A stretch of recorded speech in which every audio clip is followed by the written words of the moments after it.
say hello to Galen. Hello. Hey, it still works. I still see you. Look at that. We are still Professional live. streamers. Not in the least. Prof- But but let's Professional streamers. let's figure this out. Let's do the social media stuff real quick. Welcome to our new home of your brand, your business here on StreamerSquare. A big shout out and thank you to Loco and the StreamerSquare team for having us here. This is going to be the new home for your brand, your business. If we moved this from my channel because Galen's already working regularly with StreamerSquare, and it's also a means for us to get a wider audience because that's kind of the goal here, right? So we want to make sure we can reach as many people as possible to help them with their education and get these resources out there so that others can see it. Um, and this helps us do that. And we are very grateful for Loco and StreamerSquare to provide this opportunity. Please feel free again to give us feedback. Galen, are we able to share the Discord, the StreamerSquare Discord? Yeah, it should just be Discord. Okay. Uh, Unless that's. Oh, what? I thought that used to be from the stream scene, but maybe not. I'll grab a link for it. okay. All right. Please do. Thank you. This is going to be. So obviously we have my Discord for for Shangri-La, the Shangri-La channel. For those of you who don't, actually, I guess we should have introduced ourselves because this is a new home, right? So, for those of you who don't know me, my name is Joel. I go by Shangri-La on Twitch and Twitter. Um, Here, let me just a quick hello.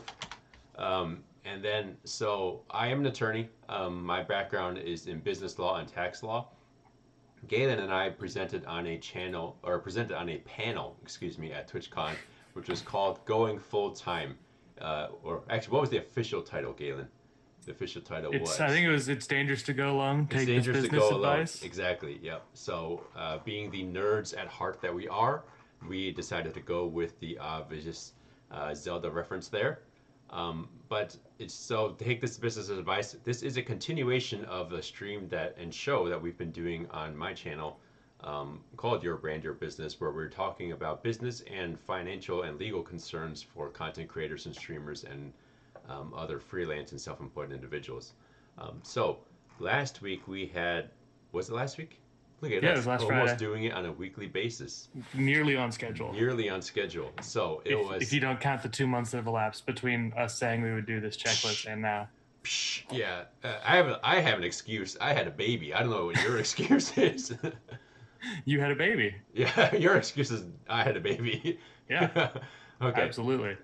So that is the last week we talked about the bronze stage. If you are, let's go ahead and share the link to the VOD for that panel. Yeah, let me pull that up. Okay, thank you, Galen. Galen is the lovely Vanna White for this show. I'd Right? make a great admin assistant. um, so Galen will be providing the VOD available there to the actual panel where you can kind of see what we discussed. And the purpose that we're doing right now on Your Brand, Your Business is we're creating a checklist, a long overdue checklist to share basically the same advice and same steps that we discussed on the panel, but in a more easy to use form. So you can take these like active steps to see, and it's a checklist. So you can go ahead and say, "Hey, did I create a business account for my stream or business? Did I create a separate stage name or a separate persona? What else do I have to do? Like, what are some skills that I should be familiarizing myself with?" So that's the checklist that we're making right now, and we are continuing. We covered 3 steps, 3 stages for on the panel. They were the bronze, the silver, and the gold stage. The bronze stage, which based off of our super serious, super scientific math last week, we figured that 99% of the Twitch community, and I'm hedging myself here because I'm using the word community, not just streamers, right? So 99% of the Twitch community falls under the bronze stage. Actually, you can see it here on the display in our super secret top stuff. Well, I actually deleted that, but this is still a clearly no longer super secret. Oh, what did I do? Okay. I want to be up here. Yes. No, that is really big font. No longer super secret. Oh yeah, was that its name? Work in progress checklist. Yes, so this is now our working title. I can't even spell. Work in progress. How do I get rid of this stuff? Edit. No. Format. Clear formatting. There we go. Now it's not so in your face. Because after all, it is still somewhat secret. No longer super secret, but still somewhat secret. Work in progress. Going full-time checklist. Slightly secret. Yeah. So this is the bronze stage. So the first stage we covered last week is this covers individuals thinking about streaming, individuals new to streaming, and Twitch affiliate program participants. Let's see if we can limit ourselves, Galen. Galen and I go off on some really crazy tangents because we are nerds that love to talk and talk about all kinds of different things. So, well, and to be fair, I think with anything professional, if you start pulling on one thread, there's a whole host of things that follow along with that the two of us like to think about and talk through and blah, blah, blah, blah, but might be a little seemingly windy for someone who's just watching. Yes. Okay. So while I continue to do social media stuff, being the professional streamers that we are, why don't you give us a recap on what happened last week on Your Brand, Your Business? You got to do it in Dragon Ball Z voice too. So. Oh God, that would like kill my throat. And I'm about to go out tonight. I don't think I can. I am on the hook for karaoke tonight. So these beautiful pipes need to be preserved. Even better. Come on, chat. Let's get them to do it. At least 5 minutes of. Okay. Right now it is 3:12 in my total. Yeah. I don't even know. Like, oh my God. Or whatever your favorite show was last time on Your Brand. Well, can I just bring up who is it? Team 4-Star that does Dragon Ball Z abridged. Just like try and do. Have you seen that, by the way? I have not. See, oh my God. What did I say about tangents? Right? Yeah. See. Wait, no. Old school gentleman is demanding it. Do it, Galen. They have dubbed over. I swear this is only a slight stall. They've dubbed over like old episodes of DBZ. Yeah. Amazingly well. They've done, and they've been doing it for years. Okay. I think they're at the end of the Cell Saga right now. Phenomenal. You should definitely watch it. Okay, I will have to. We'll have to talk about this in the Discord. You'll get not even 5 minutes. Yeah. Last time on Your Brand, Your Business. That was good. And then let me just work on my spirit bomb for a while. Yep. We're gonna do the fusion dance. No. But anyways, last time we talked about there's no way I can keep that up. Like, just no way I can keep it up. I'll settle for it. That was pretty good. Yeah. Oh shit! I didn't even see you do the fusion dance. I'm sorry. Yeah, that's okay. I was looking at the form. Yeah. 9 episodes later, we're just finishing the spirit bomb. Yeah. Last time we covered the bronze stage, and one of the things that we weren't certain on is when we were talking about this on the panel where there was 5 of us, and it was, so we had our 2 perspectives, but then we also had a couple folks who like live and breathe this day to day, give their perspectives on it, which was incredibly helpful. We'd done this structure where we had put it as, what are the business and finance concerns or thoughts? What are the legal aspects to consider? And then what are some of the like personal, mental, emotional ones? Because streaming's hard. I mean, even if you're a big streamer in front of a bunch of people, or you have a bunch of people watching, it is just you most of the time. So there's a lot of things like that to consider. But I think for the actual checklist, we were trying to break it up a bit more sequentially, I guess I'd say, where we wanted to try and put things in as rough or as approximate of an order as possible, so that you could actually just sort of walk down the list. We also did some work with putting like the ones that we thought were required, like for instance, email required, bank account required, website, for a business like mine, that's really, really, really important. For a streamer, not so much. I mean, some really big streamers have their own sites, but I don't really think that it adds a lot until you're so big that someone would actually be going somewhere outside of Twitch to like see a centralized thing about you. Um, so we did some like sort of breaking it up into different themes, but I think mostly we're going to focus on it in chronological sequential order. Um, one of the key points that and we got only like halfway through it, honestly. One of the key points that we did want to say is, like Joel said, this is 99% of people, because we quantified it as you're earning up to potentially about minimum wage, part-time job minimum wage, which, I mean, if minimum wage, well, if you're in California, it's $8 or $9. You multiply it by 2,000 to get what it would be if you're full time, or 1,000 for part time. So that's still $9,000, and that's a lot of money to be getting out of your stream.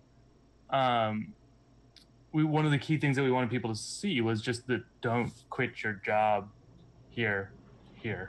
I can click. There we go. Here, because at least in the States, unless you've got someone who's willing to support you, that's not enough to live off of. And you could just be doing, and that's not enough to pay most just sort of normal expenses of living, even if you're in like middle of nowhere Iowa, where your expenses are going to be pretty low. When you count in things like health insurance, when you count in things like you got to eat, all those kinds of things, you're really not in a position to be leaving work, which it's a sucky message, because like even through basically gold, it's kind of hard, the gold level, because we separate them bronze, silver, gold, it's kind of hard to say it's worth it to, well, not worth it, sorry, that it's feasible to do it on your own unless you have someone else supporting you. So I know some folks that have a partner who is supporting them while their stream grows. And honestly, in fact, with my business, that's how it's working. My business is relatively new. It's, you know, earning income, but not enough to live off of. And my wife has a great job that keeps us going for now. And over time, my business will grow and that will shift and so on and so forth. But the same idea for streamers of, we get that we get how exciting it is to be able to do your own thing and to be able to do your own thing full time, and how draining it can be to be doing something else during the day and then doing your streaming afterwards. But I don't know, because of our professions, we tend to err on the side of caution. A lot of what we do is like show you like, oh, you can, you know, if you step on that nail that's pointing straight up, you're much more likely to injure yourself than you are to like suddenly be able to run a marathon. So we try, and that was a weird analogy, but we try and be a little more conservative about that, I guess I'd say. The next one that we were about to start into was the silver stage, which was, if I'm recalling off the top of my head, anywhere from part-time minimum wage to about, we said covering covering the majority of your basic expenses. At least half, not quite a majority. Or at least half, that's what it was. Yeah. Which is, I mean, still a lot of money. You should definitely do the math on what your living expenses are. If you're out here in California, it's going to cost a lot more because of housing than it is if you're in some middle of nowhere place like Nebraska. Hey. For those of you who don't know, that's where I am. Oh, hey, how's it going, loonies? But you know, you got to take that into consideration. So like the reason that we put these stages and not dollar amounts necessarily is that it varies a lot based on your lifestyle. If you're married and have kids, no matter where you live, it's going to be more expensive than if you're single and are comfortable living in a studio apartment. So, you know, classic Gus Chiggins. That's right, Tyler. I did explain where the name came from last time, huh? So yeah, so that's where we were going to start today, is on this silver stage. And really, as it says there right away, and you know, it's getting formatted, but this is the majority of partners, because remember, the floor for what we were saying for this channel is part-time job minimum wage, which is still almost 10K. depending I don't even, what's the federal minimum wage now? I'm gonna look it up, and you're gonna get a lot of clicks. Yeah. I've got a clicky keyboard, which my wife hates and I love. I love. It's a Razer Black Widow or something like that. Not even hashtag ad. They didn't. I bought it. $725.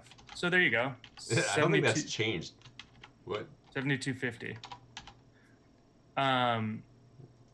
Which, let's be reasonable, that is a terrible minimum wage. Yes, I would tend to agree with you.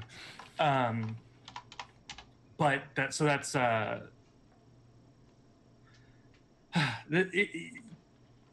the only one where I think we put like an even rough dollar figure on it, because then the rest are based on your expenses, which are highly personal. The loony bin is Loco's community, and they are loonies. Joel. Oh. Loco people, but Hey, you know enough Spanish, right? That makes sense. Yeah. Welcome all you loonies, looters. Yeah. Loony people. Thank you for being here. Clearly, you will find that Galen and I belong in the same loony bin as you guys do. So, hey, you can't tell already from 15, 30 seconds of exposure. Yeah. Yeah. I actually am a sub. Thank you very much. Okay. So we are also loonies at heart, and Galen is actually a official loony, and I will become an official loony soon. Yeah. There you go. Yeah. But yeah, so this silver stage is I think one of the key pieces is what we have on there. Partners, and we say partners technically now. I mean, even before, it's possible as an affiliate to have been earning this much from streaming, but you'd have to have a really dedicated community or like 15 Angumars. And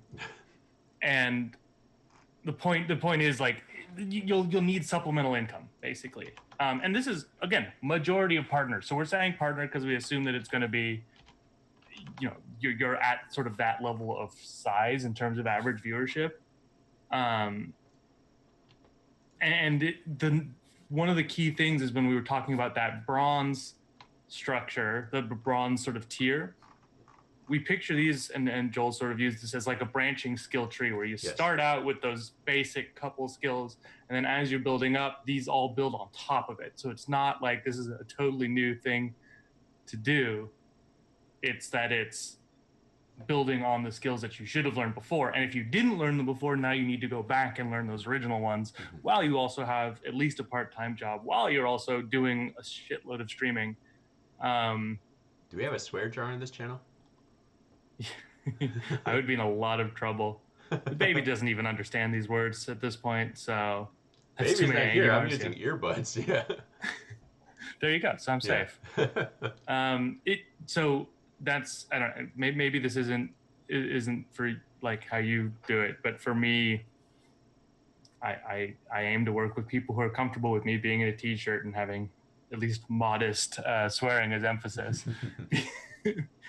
Because I can get my point across. Yeah.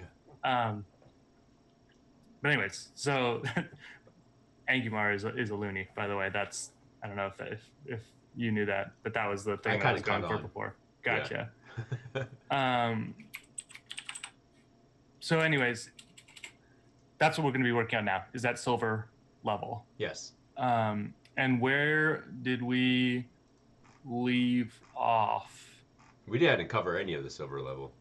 So just to reiterate everything Galen said, this is a sequential checklist, right? So if you are already in the silver stage, that's awesome. Congratulations on making to the silver stage. Please go back and make sure that you've covered everything under the bronze stage first. Or as Galen mentioned earlier, if you're trying to take care of that now, it's going to be a lot more complicated. So if you're not in the silver stage already, that's okay. There's nothing wrong with that. Take this time to make sure that you are, adequately performing all of these steps under the bronze level. And just to kind of give you an example of how these kind of build off of each other, right? So if you're familiar with skill trees from RPGs, and I know we're all gamers, there's a lot of things with our skill trees right now. So if separate your brand is, let's just call this separation level 1, right? Level 2 of separation would become this stuff within the legal section, separate legal entities. That would be separation number 2.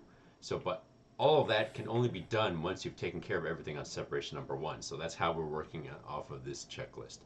You'll notice that there is a personal and mental section that we're leaving empty for now. That's not because there are no personal and mental steps. There are a lot of personal and mental steps.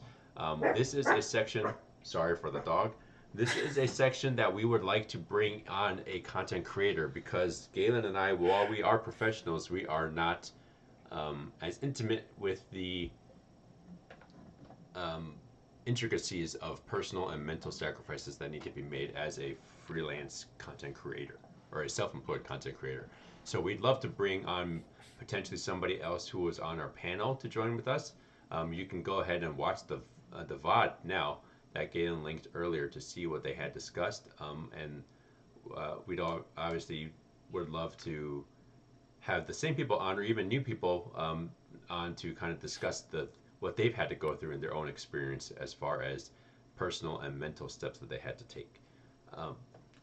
But Silver Stage, as Galen also covered briefly, is the majority of Twitch partners, right? So this is already outside. They're in the top 1% of the Twitch community now, right?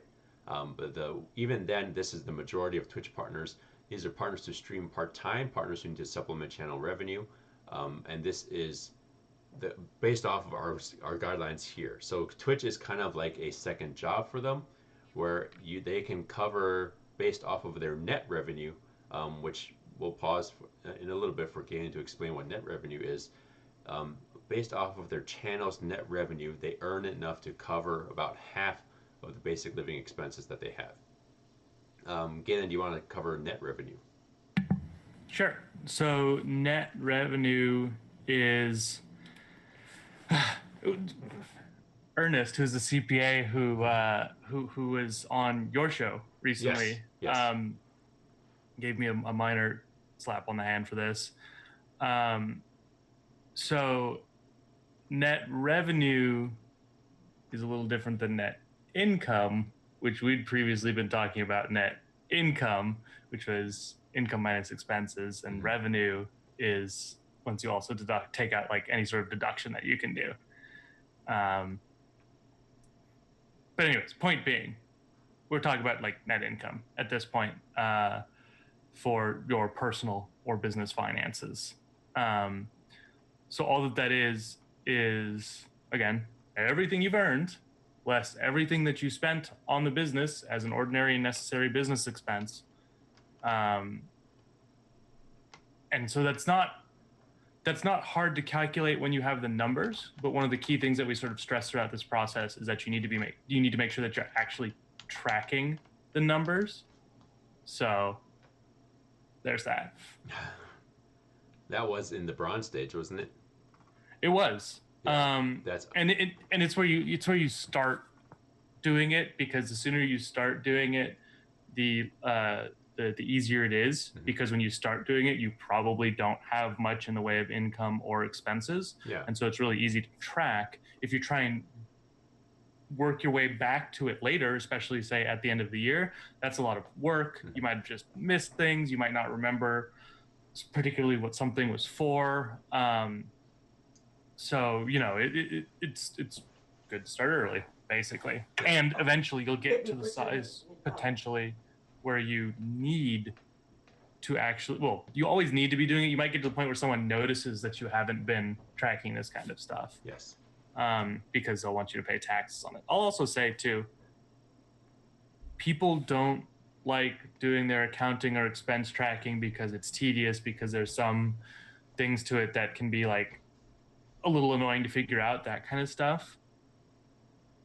But I'd also say that you're just hurting yourself if you aren't tracking your expenses, because your expenses, every expense that you take on, if you're earning income, reduces how much you're paying in taxes. So you're saving yourself money by documenting your expenses, which is why we're saying in this case, you like really want to focus on it. It looks like Joel has left us. Yeah, expense tracking isn't, Craig has them, exactly. It's so exciting. Sorry. Um, Yeah. no worries. So, anyways, in this, when we talked about going into the silver stage, one of the things that we moved on to from the business side, beyond those basics of things that you should just be watching, is basically planning for growth. So, like you've reached a point where you're a partner. Hell, like you're already wildly successful by the standards of Twitch, right? If you've reached that point. Um, so then it's planning on how do you grow from there. Hmm. One of the things about it, one of the things that you can do is look at, are there ways that you can take on a little bit of extra cost, a little bit of extra expense to save yourself time or help yourself earn more money. So that could be outsourcing uh, different kinds of jobs that you don't like, that you aren't particularly good at, that you just need help with, that you just need more time to do, something like that. So like if you're doing, if you're doing cuts of your videos onto YouTube to help sort of drive more growth back to the channel, which I've seen be very successful for a lot of folks. Actually, there are some Hearthstone streamers that I watch almost exclusively because I saw their YouTube content, really enjoyed it, and then went and found them on Twitch.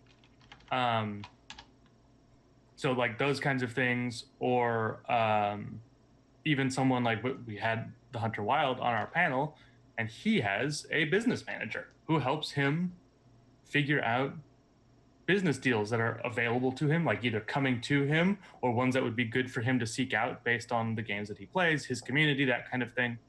Um, because then Hunter can focus on being entertaining on stream. And the biggest asset that your streaming business has is you, the streamer. Like by far the biggest thing, the most valuable thing, because it's your lovely face that's on the screen that's actually driving the income. You are figuratively singing for your supper. Um, and that can't really happen without you. If you were to suddenly disappear from your channel, odds are that there wouldn't be much value in that channel. Yes. So this is a part where you like. So this is all a roundabout way to say this is when you start thinking about ways to make sure that as your business grows and there are more things that are required of your business or helpful for your business or just more opportunities available to your business, that it's not taking away from your ability to still be live. Because if it is, your net effect might be negative. You might spend a bunch of time and find a great deal for you, but it was so much work to do that you were live less time, and then you can't perform up to the standard that you were expecting to in making that deal with some advertiser or something like that. Hmm. So that's one of the big things with silver, is like starting to do a lot more of the planning piece on the business side, not just the watching how things are going. Yeah. So, and that's kind of like to really beat that point home. That's what we were mentioning earlier. All of the skills are at this level are the same as your bronze stage, but a little bit more complicated, right? So before you had to be familiar with how your business works. Now you have to be familiar with it enough to know when you should start delegating some of it out. Old school gentleman asked a question in chat: at what point do content creators should they pay someone to do their taxes? Um, Generally speaking, I would say everybody, just because taxes are complicated. It's nice to have a third party there in case you do get audited and they can help you potentially with the audit. And also, you don't necessarily have to spend that amount of time to uh, familiarize yourself with the tax return process and then fill it out yourself using, I mean, like if you wanted to do TurboTax or something like that with some tax planning software that kind of makes it a little bit more user friendly, that's and to me that's still halfway better than just trying to figure out how to do it on pen and paper, which I don't know if anybody does that, right? Oh my god, Yeah, that would be horribly miserable. yeah. I mean, well, there are free tax planning software available also. They're like you can file the federal return for free, I think, with TurboTax also, and I think there's actually some e-filings for certain states that are free. But anyway, the point is that um, even if your stream isn't at the point where you're making like a very easily defined hourly rate, right? So for someone like Loco, she probably knows enough about her channel where she can say this hour of streaming is generally on average will give me this much revenue. So it probably makes more sense for her to make that revenue streaming rather than spend the same hour planning on her filing her taxes where she could pay somebody probably less than what she would make during streaming, right? Even if it's not less than what you would pay an accountant, at least that hour is more, you can use it more wisely to improve your stream, help you to get to the next stage or anything like that. And that's an example of delegating your work, delegating um, something that is a portion that is a necessary portion of your small business, right? Because I don't know if we, how many times have we said, someone's got to, at some point, someone has to keep a tally of how many times you say small business during the stream, Galen, right? So I'd like to know what the over under for is for that. But as a streamer, you are a small business owner. Your time is more valuable spent improving your small business than learning how to file taxes.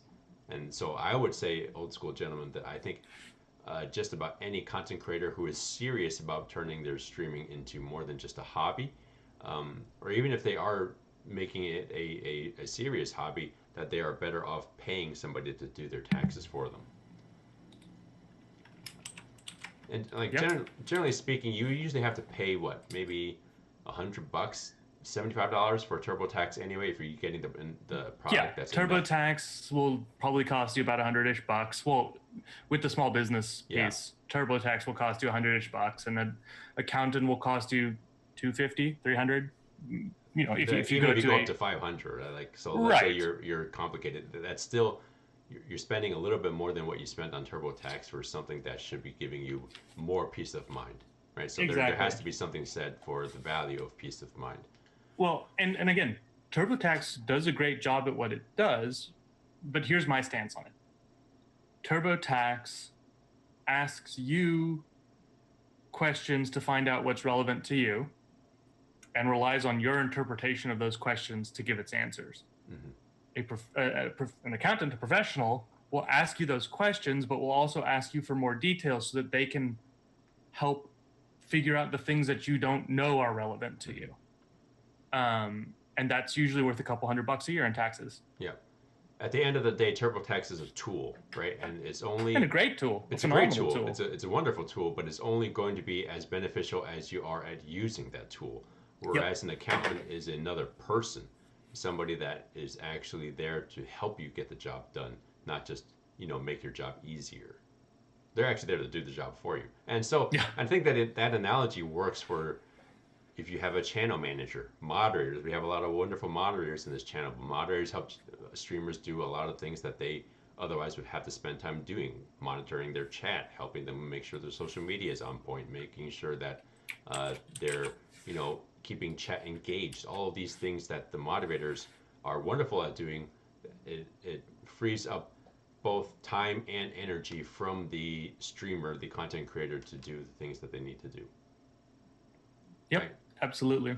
And like I said, just to reiterate, the most valuable thing that your stream has as an asset is your ability to stream. So anything that takes away from your ability to stream for whatever reason, tired, mentally physically tired, mentally exhausted, distracted, in a pissy mood, all of those things will make your stream worse. And so you can reach a point where it makes sense to outsource the things that put you in that kind of a position so that you can be available and focused and on your performing at the best of your game and to do it. Yeah. Did you want to cover any of these steps more in detail? Yeah. The budget and plan for variable and delayed income is, I think, a really big one. And I think it's a really big one that a lot of people who are accomplished business owners, seasoned business owners, are used to. So Cap was saying that they're a business owner outside of streaming. But your income from Twitch, even if you're a partner, and from YouTube and anything like that, is delayed. Someone could give you a tip today, and you don't have access to, well, they could give you bits, let's say, or they could sub to you, and you don't have access to that for a while. If you're a partner, it's what, a 45-day delay, right? Yep. For Twitch. Yep. And it's a 60-day delay, I believe it is, if you're an affiliate. Yep. So you could have a subathon and make what is for your channel a ton of money, and it's because you're like saving up to go to PAX South, which is coming up, or you're saving up for a new piece of equipment that'll really help your stream or something like that. But you won't actually get your hands on that money for a while. And so you need to plan for that. It's not just, oh, I get a paycheck every 2 weeks. It's what I did a month and a half ago is now paying off for me over and over and over and over and over again. And so this leads to things like needing a much bigger buffer, a much bigger cash buffer. So my job is to help people with their personal finances. If it's someone who is, I don't know, a doctor at UCLA, so around here, they're earning a good income because they're a physician, they're at an institution where they're likely to have a pretty steady job. If UCLA fails, we have much bigger issues than this one person's, income. For them, you say, okay, yeah, you keep some cash in the bank to cover your monthly bills back and forth, so that if there's something some opportunity that you want to take or some big expense that comes up, you can cover it comfortably. For someone who's a business owner, and especially for someone who's relying on that income, which in the silver stage, you're starting to rely a bit more on this income, I'd say it's not just a side hustle, extra cash that's nice to have. Then you need to have a lot more cash on hand, just because of that delay, and because you'll have, as a business owner, you'll have more opportunities that come your way, just straight up more. But a lot of times those require some sort of cash outlay. So when I'm talking with clients who have fairly steady jobs and that's the source of all of their income, I say, yeah, you want to have 3 to 6 months worth of your expenses in cash. And that's called that your emergency fund, your oh shit fund, whatever you want to call it.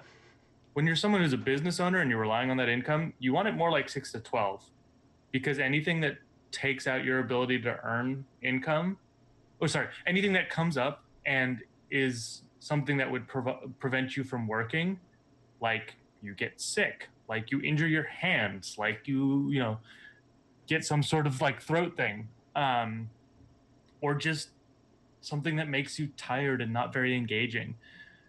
You can't like take paid time off. You don't get sick days.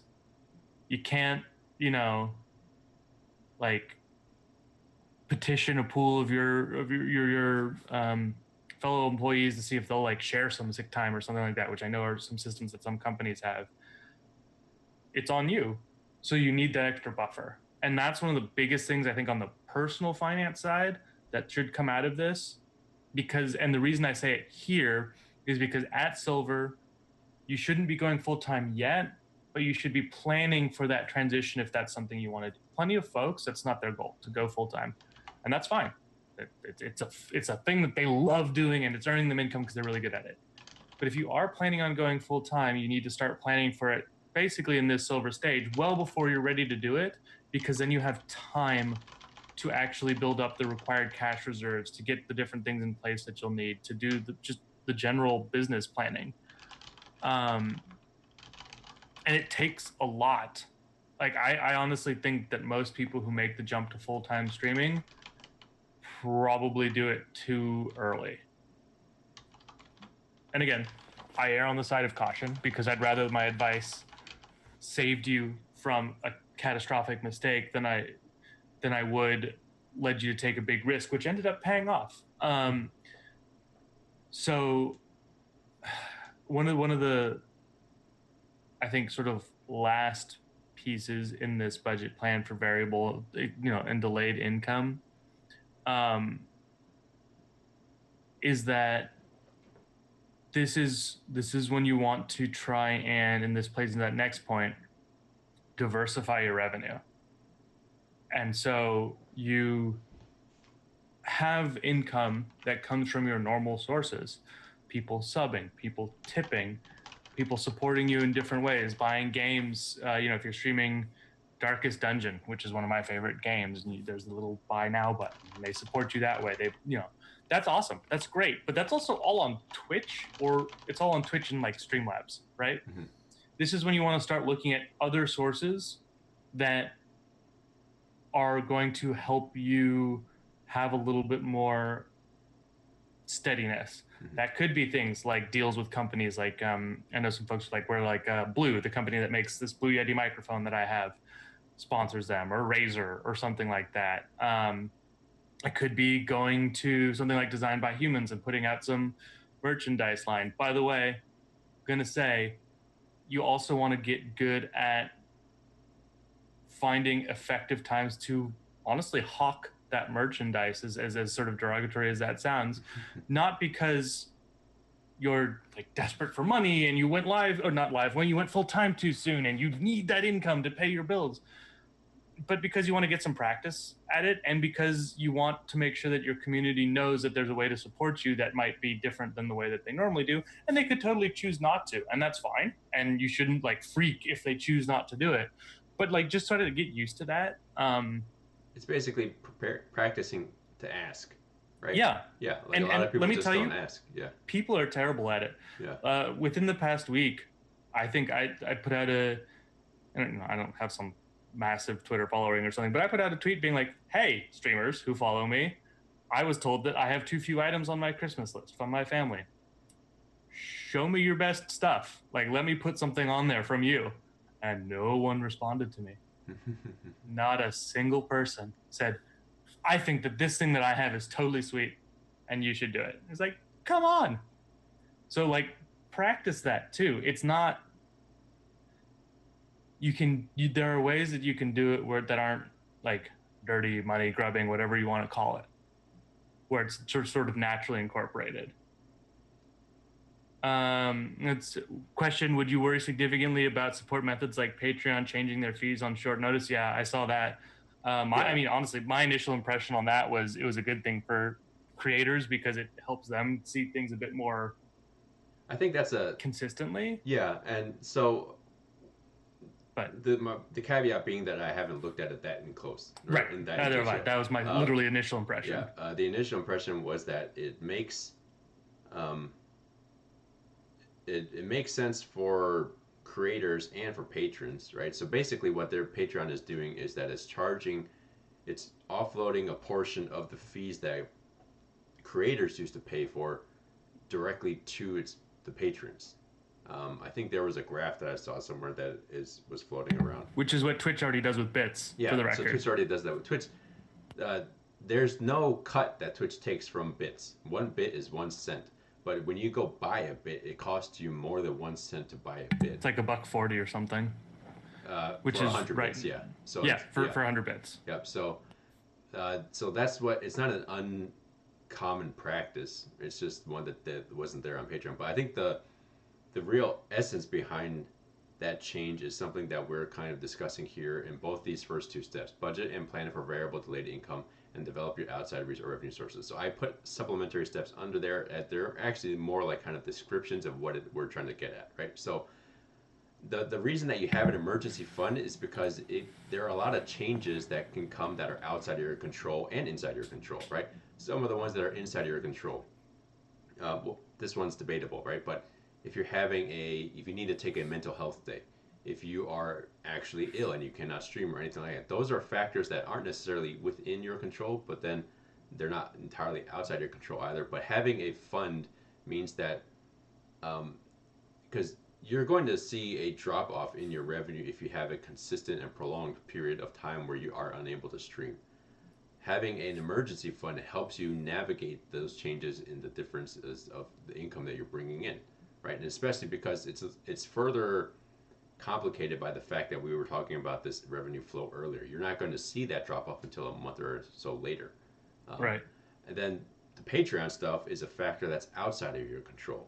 If you relied heavily on Patreon revenue and now all of a sudden they're changing things that could significantly affect your revenue, that is, in this case, I don't think it's a detrimental effect. But let's say it was a detrimental effect, you have that buffer, which is why we're talking about budget and planning for it, right? Yeah. And it's more, just as important as actually having those funds is developing a system to help you bring those funds in. And then we know that it's not easy to save 3 months worth of salary, right? No, it's expensive as shit. Yeah. even for people with steady employment W-2 jobs, I think there's a very depressing number out there of people who actually have an emergency fund available. Um, and this is from steady paychecks, and not even just like minimum wage jobs. We're talking like professionals at the mid tier or even in white, not just entry level work or white or blue collar work, but like every single kind of work. Because let's face it, most people live. Can I say most people? Most people live paycheck to paycheck. Yes, Yeah, there was a horrifying study yeah, of the U.S. general population where it was like 50% of people couldn't account, like would be unable to cover a $500 unexpected expense from savings. yeah.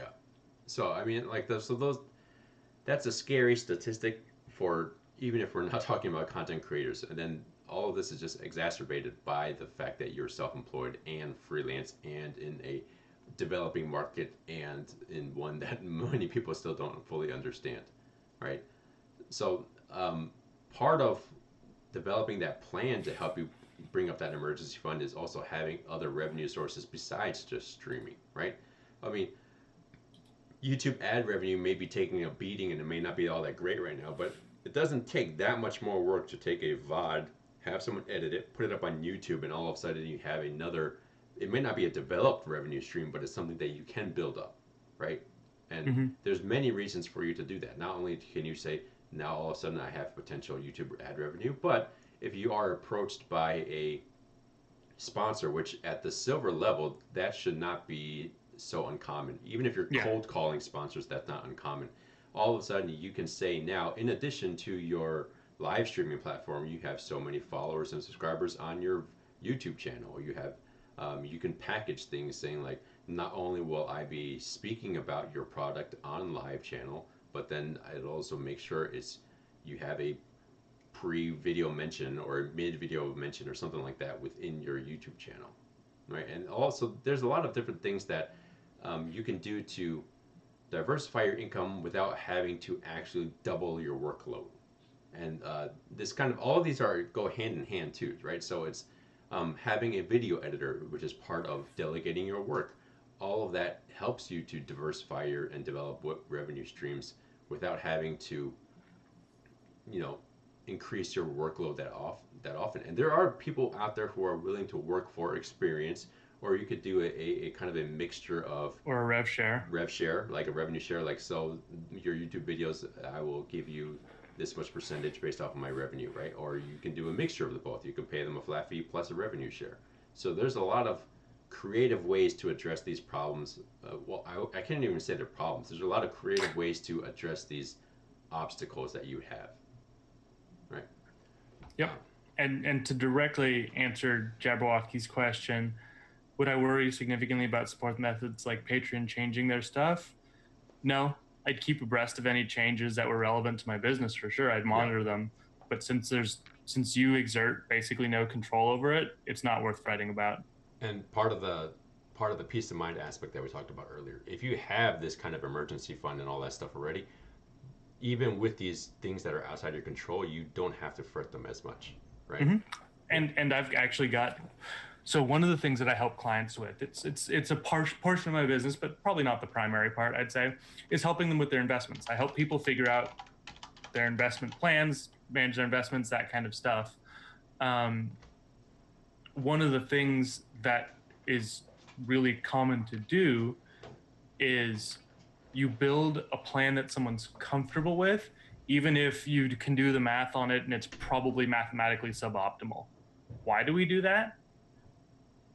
Because there are humans involved in it. We're not robots. We're not machines. We can't just like function on a plan that is mathematically optimized but makes us feel uncomfortable.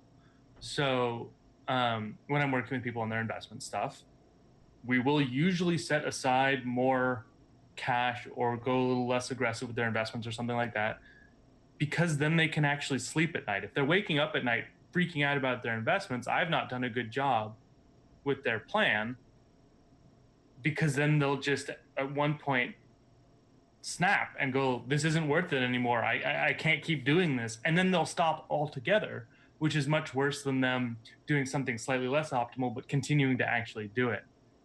Let's see. Patron changes affect the micro patrons. Yeah, yeah, exactly. And that's and yeah. So to what both Cap and Jab said there, um, I have several people on Patreon that I support for $1 or $2 a month, where I like what they do, and they had that as one of their tier options. I was like, that's great, I'll do that. So that'll actually really up my cost for those people, which is a shame for me. I'm in a position where I'm not going to change that support, and so it's going to be better for the content creators. But I could totally see, especially Cap's point, if I was, had like 50 people that I was doing $1 a month for, and suddenly it was $1.40 a month, that would add up. And I'd have to decide, is it still worth it? And I bet, and I've seen this on Twitter, for instance, a lot of people have suddenly a drop off of patrons because of this cost increase. Now, how does it balance against the fact that they're also getting 40 cents more on the dollar roughly per patron?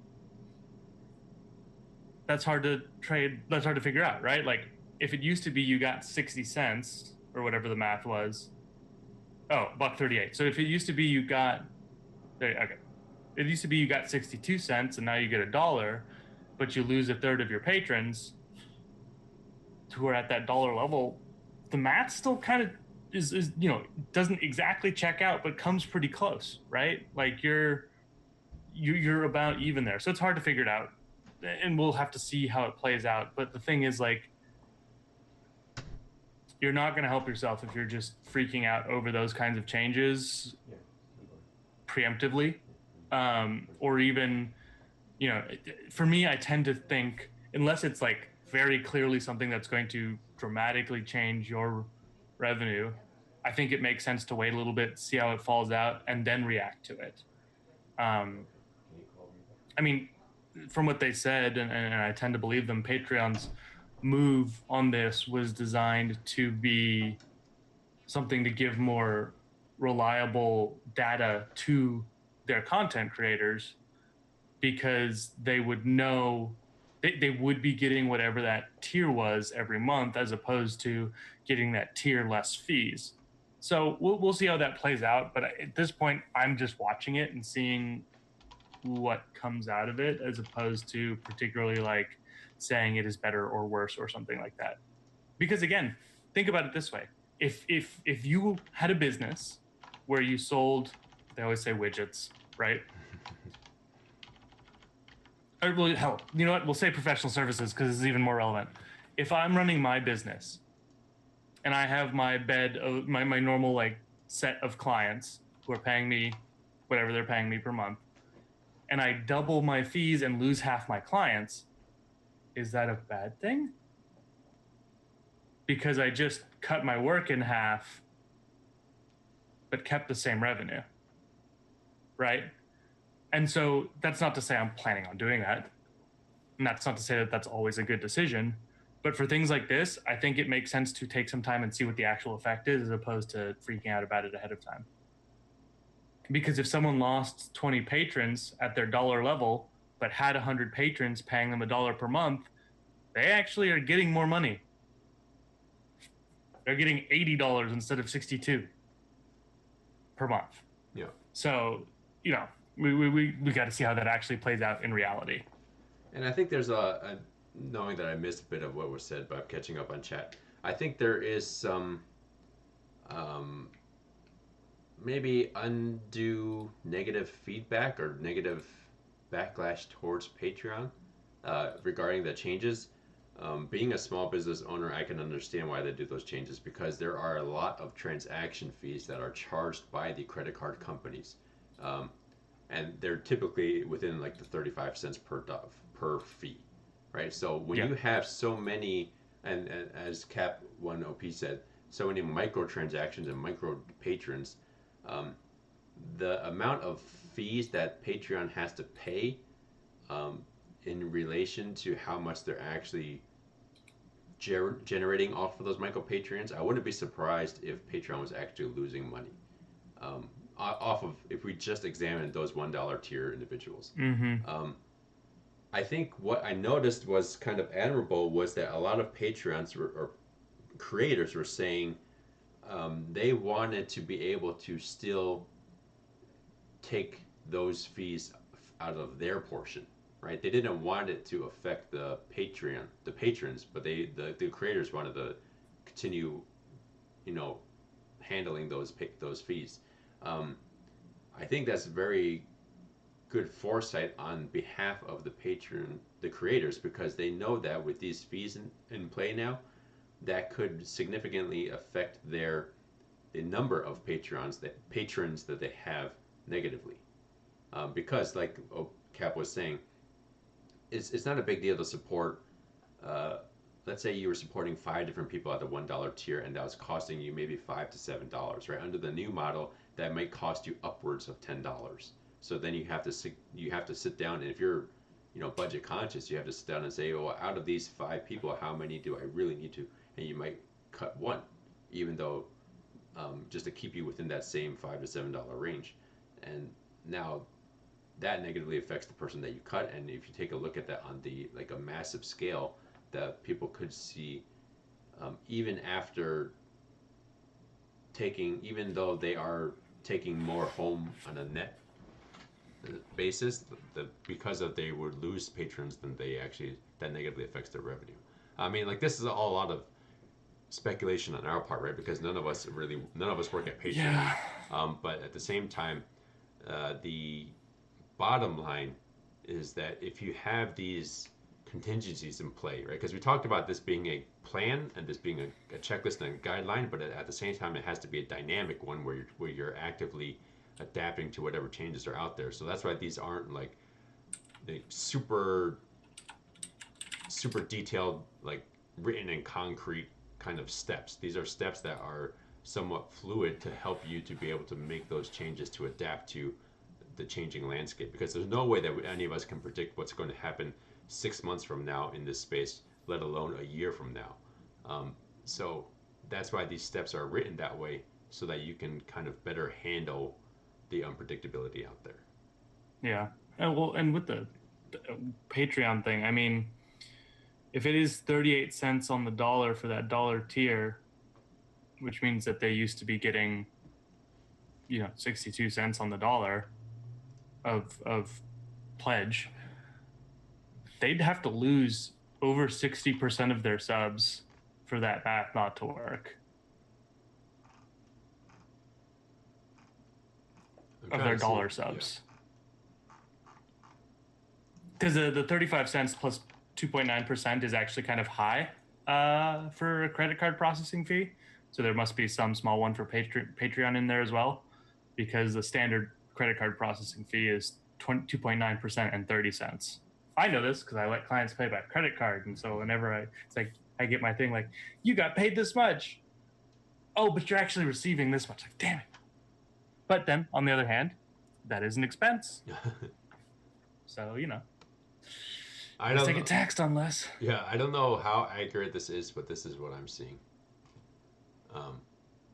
Just based off of some quick social media searches. Let's see. Cap saying profit for creators relatively the same from the accounting standpoint, probably more beneficial from a business growth marketing perspective, a lot of smaller.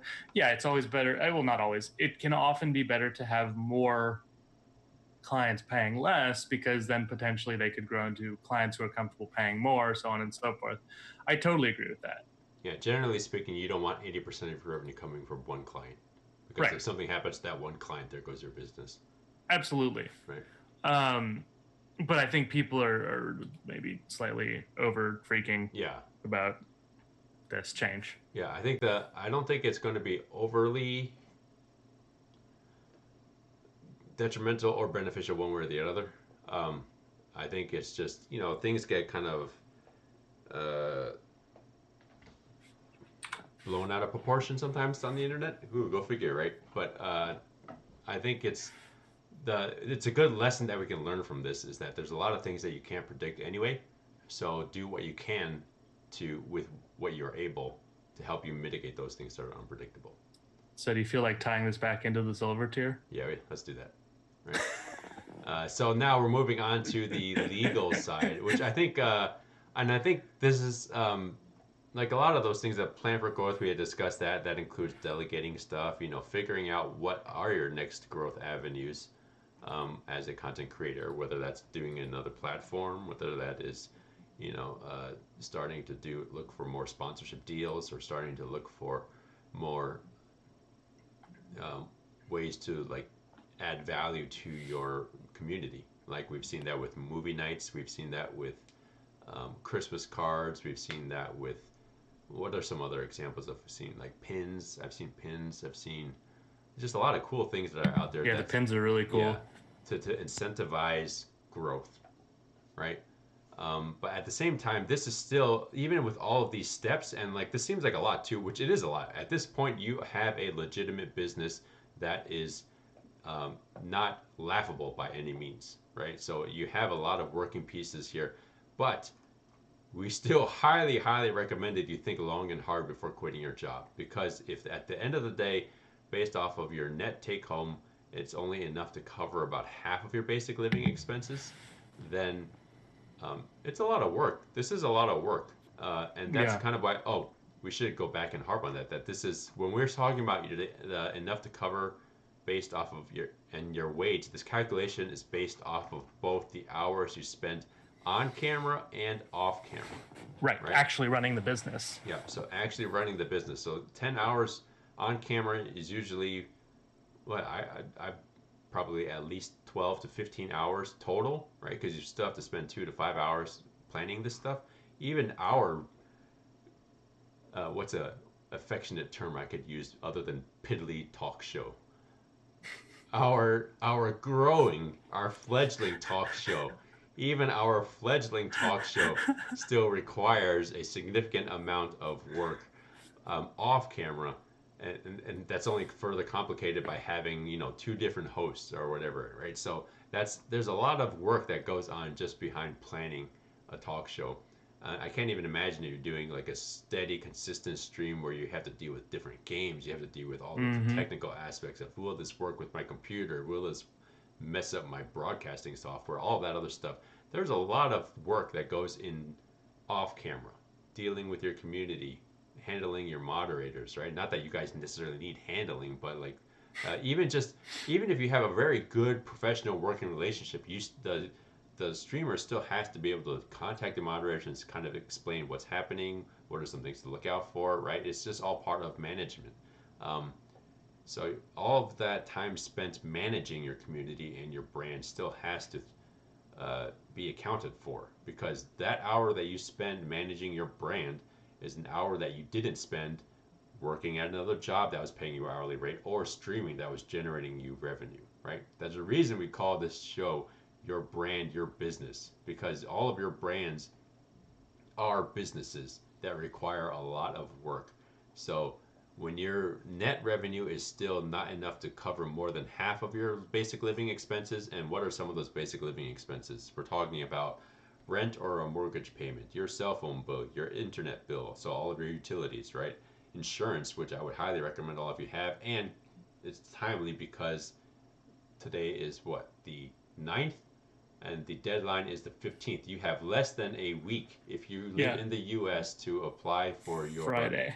2018 coverage, if you are getting coverage off of the um, healthcare.gov marketplace. And if you are a content creator full time without another job that provides you health insurance benefits, then that is likely your only avenue to get health insurance, right? Yep. And Unless you're under 26. unless you're under 26, and you can't, even then, you have to be able to have a parent's plan that you can be covered under, Yes. right? Yes. You have to have a parent willing to let you mooch off of them a bit. Yeah. So, um, and whether you want to talk about the new tax bill and whether or not that eliminates or gets rid of the individual mandate, to me, the individual mandate never made that much of a deal in my decision on whether or not to get health insurance. You know what made a big deal? Medical bills, right? Having just my wife and I just having had a child, I know how quickly medical bills can add up, right? So, you even if you are paying a significant amount of money for your health insurance, um, even if it's just catastrophic coverage, and when we say catastrophic coverage, that means you're really just paying for insurance in the event that, God forbid, something happens where you are hospitalized. Like that is the moment you have to become hospitalized, your bills you can readily expect to be at least several $1,000s, right? Which for Oh most yeah. people, that will be more than what you pay over 12 months of premium, right? So I think it's just making sure. So this is a health insurance tangent, but obviously it's an important tangent because the deadline is, and a lot of people don't know this because the deadline used to be what, January 31st? Something like that. Yep. Yeah, so you used to be able to make it retroactive going into the new year. A lot of people don't know that there was a executive order that changed that. Application or enrollment period to December 15th only. So after December 15th, you are SOL unless you have a new life event, which is defined as either a move, a marriage or a divorce, or a new family member, like you adopted a kid or you had a child born or something like that. Am I forgetting any other life events? New No, job, those right? Does new job new count? job and getting fired, Yeah,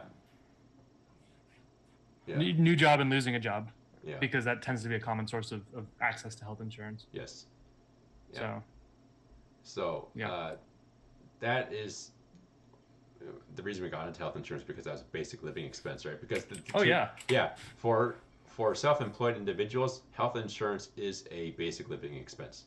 Well, really for anybody, right? But it's especially true for self-employed individuals, and that's something that you need to be able to consider. Can your channel revenue cover that? In addition Right. to either you have a car payment, or you have gasoline bills, or you have uh, Lyft Food. rides or Ubers, right? Food, obviously food, and like in there, we kind of want to leave some room for just enjoyment of life, right? So some leisurely activities because we all know if all work and no play makes Jack go crazy, right? So like it's just it's one of those things where you have to have that balance also, which is we're skipping those steps for now. Not that we're skipping the personal and mental steps completely, but we're Mm-hmm. skipping it for now. But those are play just as a significant role as the business and legal aspects of it. So that's why even at this stage, think long and hard before quitting your job. Yeah, and we say that to be nice. I mean, I'd say still don't unless you Yeah, have it. I would say if it's just you, don't. Again, all of these considerations are assuming that it's just you, that's because true. it would Yes, be irresponsible of us to assume that you're married with a financially supportive spouse or yeah, something like that. But so keep that in mind. If you are married with a financially supportive spouse, then a lot of these things become not insignificant, but certainly less significant yes, because it's not just on you. yes. But I mean, on the flip side of that, if you have kids, if you have dependents, right? Now all of a sudden, all of that is, uh, you got to make sure you can provide for your dependents as well, right? So there's a lot of different factors that can change these, Yeah. but these are just guidelines and points to remember as we go along. Yep. Let's kind of review chat for a little bit. Yeah, parents don't have to. No, they can choose not to, right? Yep. Yeah. Um, They can always choose not to. yeah. So I mean, like, and Galen probably knows more about the health insurance options available than I do at this point. But and the other problem is that they vary from state by state. That's all on a state by state basis. So The it's what? The 26 is federal, but 26. Oh, it's just insurance options available. oh yeah, Yeah. yeah, yeah. Right. So like either short term coverage or something like that. But yeah. Um, from a legal perspective, then kind of switching gears a bit, a lot of these things are kind of go hand in hand with the business things, and at the same time, they're just advanced versions of the legal steps at the bronze stage. At the silver stage, at the bronze stage, you should have become familiar with contracts because you're going to be dealing with contracts no matter what, right? Your affiliate Mm-hmm. agreement is a contract. At Mm-hmm. the silver stage, um, you should learn what are some common pitfalls in contracts. And pitfalls include, actually, shameless plug time. Tomorrow, tentatively tomorrow, we have another episode of Nerds at Law, which is my other show with my good friend Angela Alsett, who is another attorney that works in this space, where we are discussing these very things, common pitfalls within contracts. Um, and we're discussing, we've been talking about this partially talking about common pitfalls in contracts and also entity formation. But what do I mean by pitfalls in contracts? Never sign over anything that gives over exclusive rights to your likeness for a indeterminate amount of time for nothing, right? So you worked very long and hard to build up your brand. Don't just hand it over unintentionally, and all of a sudden now, like let's say Galen and I signed a contract, and I didn't realize that there was some exclusive use. Now he can use my name out there to peddle his wares, and I don't have any control over that, right? So those are things you have to be aware of. Practice negotiating, because at this point, when you are dealing with other parties who are hopefully paying you for your time, you also have to really have a good understanding of what your time is worth.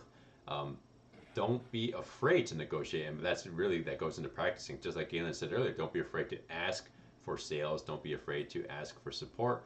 Don't be afraid to ask for more when you're doing a contract negotiation. And I would say you can be even more aggressive in that instance than, because on one hand you're dealing with your community, right? So you have to maintain some goodwill with your community, and you still have to maintain goodwill with your other business partners, but that's a business, right? That's a business to business interaction rather than a business to consumer interaction or business to customer interaction. um, at this point, it's also worth considering entity formation. We mentioned the tax bill earlier. The tax bill, should it be signed into law based off of without significant changes to what we've seen already, it makes the entity formation step a lot more um, open to discussion and up for discussion for content creators of all sizes. Generally speaking, before, you probably don't need to do it at this stage, although it would be beneficial for you at this stage. It is kind of like a little bit of a more future proofing your channel, right? Future planning. Definitely at the gold level. At the silver level, it's a toss up. If the proposed changes go through as we've seen them, that toss up significantly changes for in favor of entity formation at the silver level, because it allows for a lot more changes to pass through entities, which we're just talking about here. Unless you're one of our businesses. Unless you're a professional service consultant corporation. I don't even remember what. Yeah, PSCs, right? So leave it up to the politicians to screw over their own kind, right? So how many politicians are lawyers?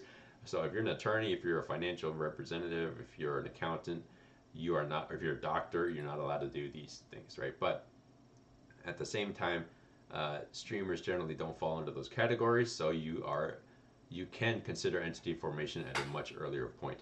And lastly, find professional advisors. This is almost like that, it's dangerous to go alone mantra here. Know what help is out there. Not all of it is paid help. Some of it is free resources like this show right now. Plug time again. So know what professional advisors are out there that can help you. Hashtag ad. Is that even an ad? We're not paying ourselves.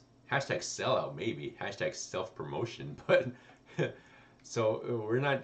So this is a know what professional advisors and what resources really are out there to kind of educate yourself and know what questions to ask, right? This goes back to old school's question earlier about when should you hire an accountant, right? Well, and versus an accountant versus a TurboTax. There are a lot of great tools out there, but they're only as good as the person who uses those tools, or as good as the knowledge of the person that uses those tools.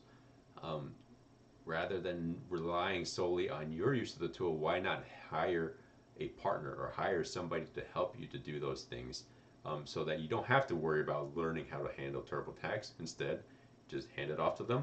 Go about worrying about how to do your next new rebrand, or your improving your channel. What other value added things you can give to your community? What other things can you do to grow your viewership or grow your brand, right? So, any thoughts on your side, Galen? Yeah, I mean, again, I just say, as you get bigger, your time becomes more valuable, and as you become bigger, it becomes, because of your time becoming more valuable, it becomes more worth it to outsource things. And then on top of that, just there are more things to deal with. So that's about what I'd say. And overall in contracts, I mean, I'm not a lawyer. I hire lawyers to look over all of my stuff all the time because I'm not a lawyer and I don't know what I don't know. So something that looks fine to me might have this like glaring pitfall in it that I just didn't even think to look for. So like all of my contracts that I have for my clients, for instance, have been reviewed by an attorney. And when I send it to clients, they totally could review it and make an offer to negotiate back on it. They haven't, because most of them don't know that they could. And if they did, then I'd have to go get a lawyer and it would be a pain in the ass, but they could. And so that's why you have someone review it right off the bat. Yeah. And all that discussion within a chat regarding health insurance and healthcare costs, I agree with it 100%, but that is a discussion that is much more suited for another medium, because let's just put it this way. If you think Twitch enforcement is broken for some of the things that you see on Twitch, wait until you start examining healthcare costs in this country. Yeah. So. Oh, I mean, I worked for a company that made electronic medical records, and a big part of what we did was managing the billing side of it, and it was nuts. No hospital's charge master was the same from one hospital to another. Yeah. No physician consistently billed across services performed. Bonkers. Yeah. Okay. Some unfortunate flashbacks for me. All right. Gold stage. Gold stage. Hey, we actually made it to gold stage. Woo. Woo. So yeah, this was the folks who can go, in our opinion, full time from a financial perspective, which means that their income from their streaming is covering all of their necessary expenses, as well as some expenses for actually enjoying living life. And again, because this is based off of their expenses, this could be very different levels for different streamers. Again, if you're living middle of nowhere and you're single and don't have any kids and your $15 a month or whatever it is WoW subscription is all the entertainment that you need, then this could be a way lower dollar amount than someone who lives in San Francisco and is married and has kids and likes doing other things besides just playing WoW, or has other tastes. People or just has other people who they have to whom their sort of needs are subservient. So it's we try and frame these based on we try and have you rather frame these based on your expenses, which is why you need to do that data collection work that we talk about in the bronze stage, because you can't know this and do the relevant analysis on this unless you collect that initial data. You know what you need to know to determine if your revenue can cover all of your expenses? You need to know what your expenses are. Yep. Exactly.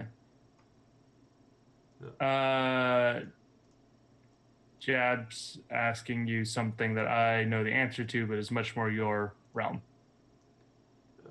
In the case of a streamer who has all of their money coming from their streaming work, would you creating an entity actually protect their bank account if someone sued them for breach of contract or other civil legal issues? It depends on which bank account you're talking about, right? So and then the next. I mean, like their safety fund money. Yeah. There you go. Their safety fund money should not be with. So this goes back to Business 101. Don't commingle your business stuff and your personal stuff, right? Avoid piercing the corporate veil. We have that way up there in the bronze stage where it says to create a separate you from your brand, right? So when you have a separate entity from each, you have a separate entity. So let's just say I am an amazing streamer. I know how to run OBS and know how to do it on time without mic issues. Everyone loves to watch my horrendous gameplay because I'm entertaining as hell. And then I have Sheng at Law LLC, right? So that is my channel there. Sheng at Law is my business name, and then now I have a Sheng at Law LLC bank account. My emergency fund to cover my personal expenses should not be kept within Sheng at Law LLC's business account. If I have that separate LLC, let's say someone is suing me for breach of contract that I on behalf of my streaming, they can access my Sheng at Law LLC bank account, but they can't touch my Joel personal checking account, which is where I would be keeping, or savings account, which is where I'd be keeping that emergency fund. And that is a major reason for entity formation. We've discussed some of the, I mean, everyone kind of talks about the monetary aspects of it, right? So tax planning to help you save. S-corp elections. Yeah, S-corp elections to help you save on self-employment taxes based off of your whatever take-home is, right? So what that is while that is a very important aspect of whether you should set up an LLC or not, just as important, especially in my eyes, given that I am looking at it from a liability standpoint, separating and making sure that, let's say someone sues me on my personal half, they can't get access to my channel, right?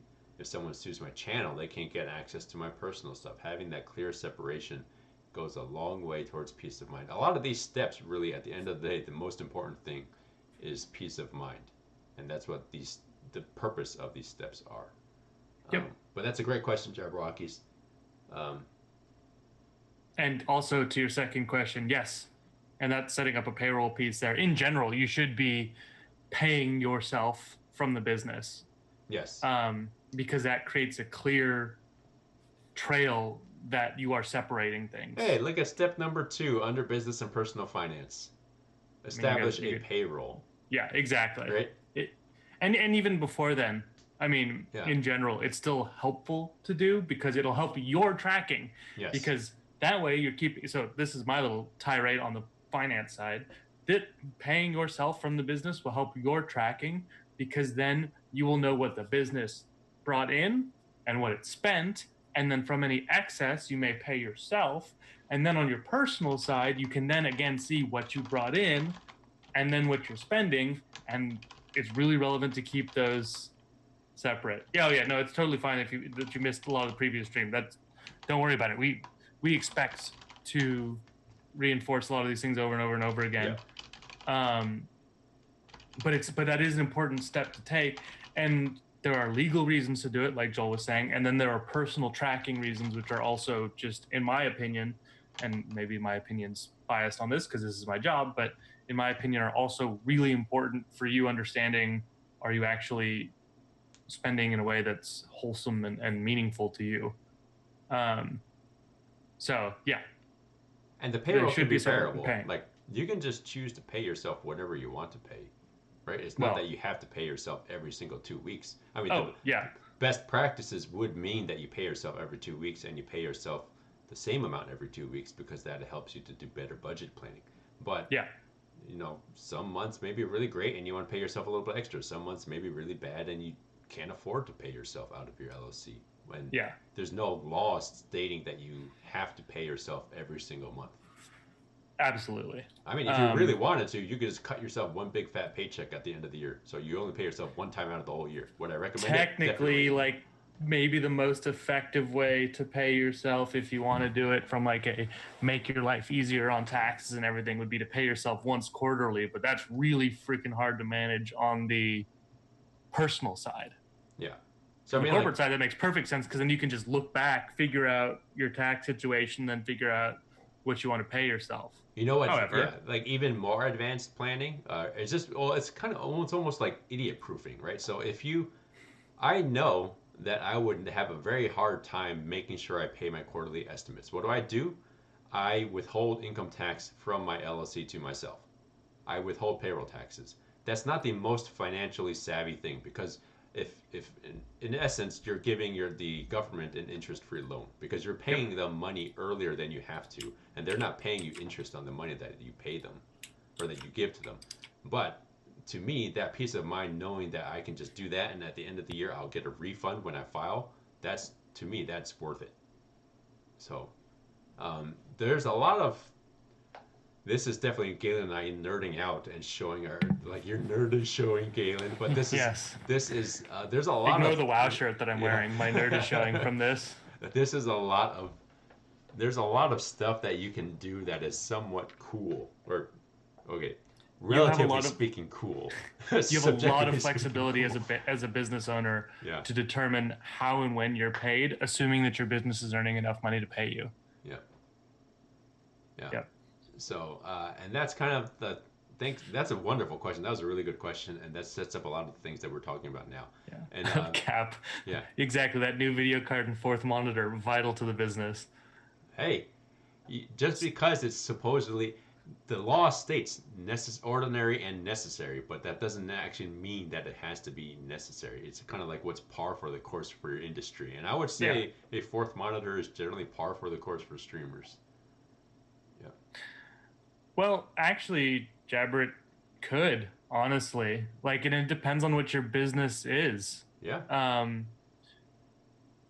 For the video card, if you're a streamer, you'd better have a beast of a computer. You'd better have two beastly computers. Yeah. If you're doing this full time and streaming things at super high resolutions and flawlessly.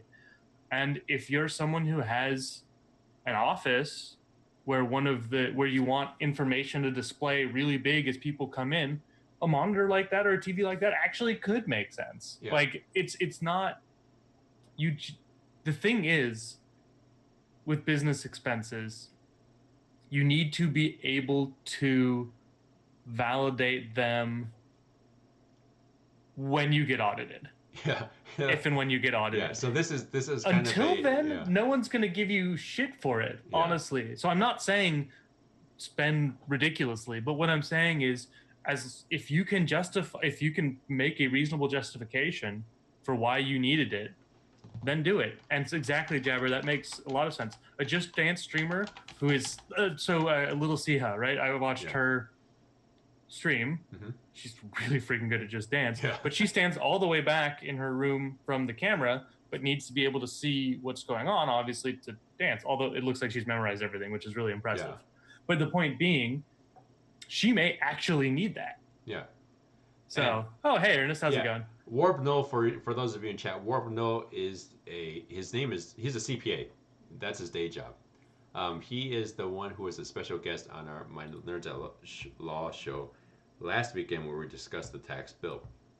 He can tell you ordinary and necessary when it comes to business expenses. So, and there's a whole lot of works. Yeah, there's a whole lot of we should have said this at the very beginning.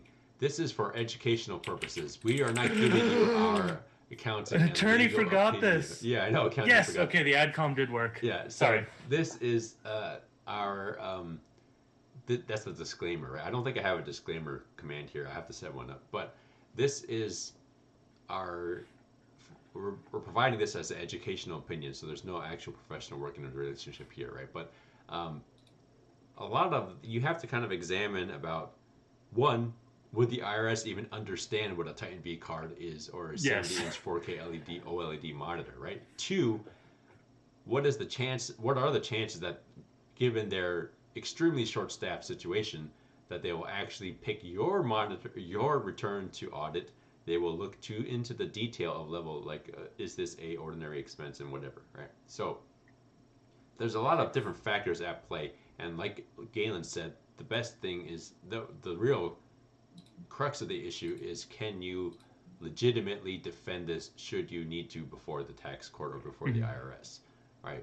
So, but generally speaking, a business expense needs to be ordinary and necessary, although that doesn't mean it's like a mandatory requirement thing. When they say ordinary and necessary, they examine what other people within the same industry do. And so if you convince every streamer that what they really need to run their business is a mini pig, maybe you could get mini pigs counted. Who knows? Yeah, I'm joking. I'm kidding. I'm kidding. Okay. That is terrible advice. Yeah. Okay. That's why we need disclaimer command. All right, so so that Yeah, where's Tyler? Isn't he supposed to keep you in line with saying on my channel, supposedly yeah, and yeah. But we just need to get that same stuff set up here. All right, so part of the good thing is about establishing a payroll is then you can go ahead and do step number one, which is set up a full-time trial run, right? See if you can actually. All right, Galen explains this better, so I'm gonna let Galen do it. Yeah. for what? Sorry, I was reading about mini pigs. The full-time trial run. Oh yeah. Yeah.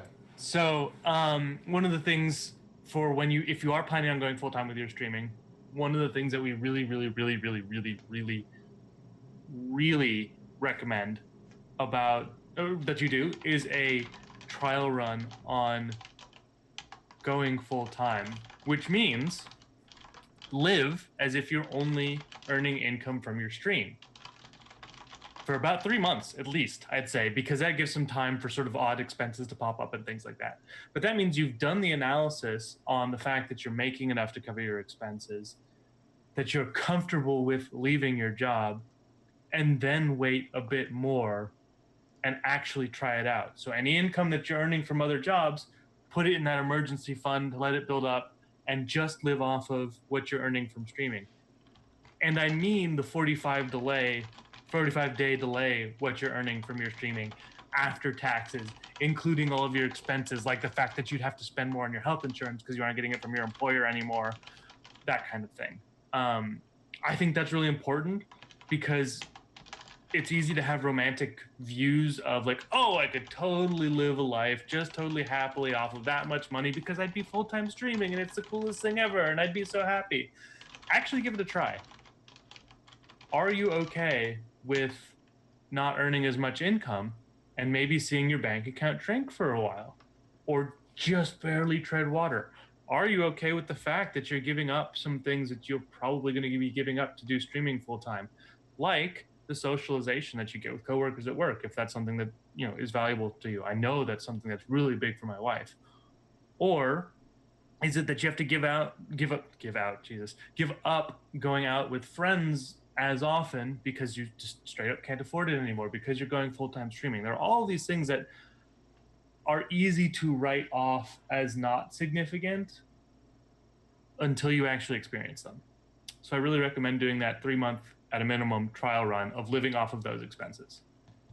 I saw a bunch of typing going on as I was monologuing. It's okay. Tyler's off doing something inappropriate. Believable. No. We have a question that we blogging. That we can answer at the end. Oh, Caps and Lograd. Nice. Yeah. Test. Do a 3-month trial test.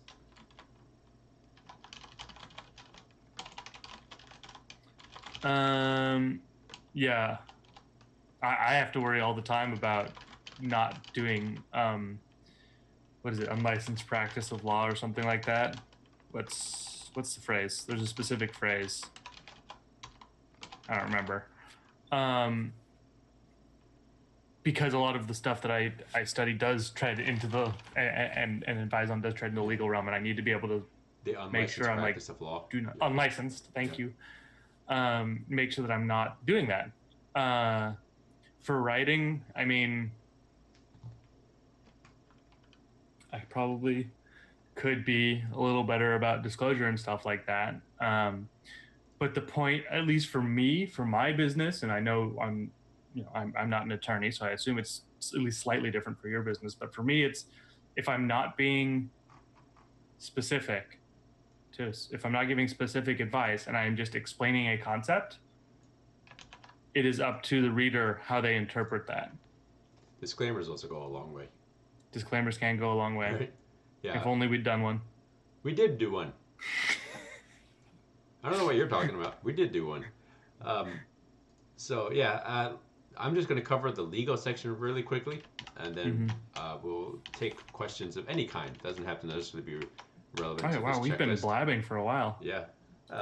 But hey, we're getting through the silver and gold stage, so I am color me impressed because I didn't think we would actually get through both sections. Yeah, I think we, believe it or not, for those of you who have, thank you for sticking along with us until towards the end. But believe it or not, I think we actually had less. This is the least amount of tangents we've ever had on the show. Possible. Yeah. That's quite impressive in my regard. The legal side.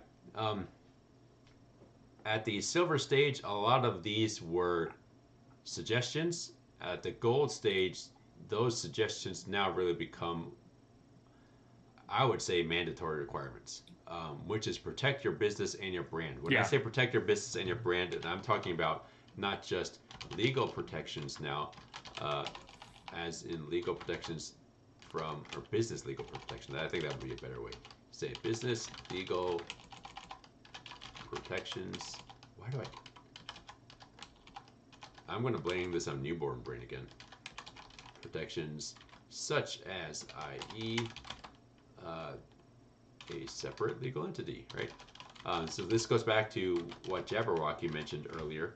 Um, business legal protections, making sure you clearly separate yourself from your personal and your business stuff, right? So don't commingle funds, don't commingle even like emails, I would say, right? So have Oh a yeah. business email, have a separate I have a totally account. separate business email.